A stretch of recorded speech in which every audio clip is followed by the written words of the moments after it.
ঝিনাইদহে বজ্রপাতে নিহত হওয়া ২ কৃষকের বাড়িতে শোক সম্পন্ন পরিবারের কাছে গেছেন কেন্দ্রীয় কৃষক দলের সভাপতি কৃষিবিদ হাসান জাফির তুহিন ও সাধারণ সম্পাদক শহীদুল ইসলাম বাবুল। ঝিনাইদহ সদর উপজেলার গান্না ইউনিয়নের পশ্চিম বিষয়খালী গ্রামে বজ্রপাতে নিহত কৃষক শহীদ মিরাজুল ইসলাম এবং মহারাজপুর ইউনিয়নের ভবানীপুর গ্রামের শহীদ ওলিয়ার রহমান এর কবর জিয়ারত করে নিহতের রুহের মাগফেরাত কামনা করেন নেতৃবৃন্দ।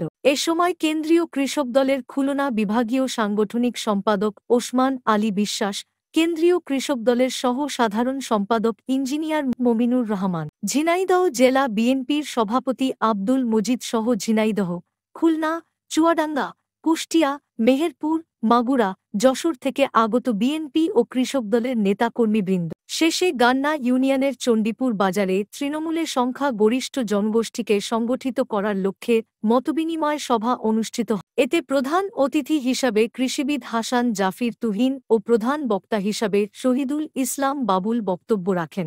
আমাদের আন্তরিকতা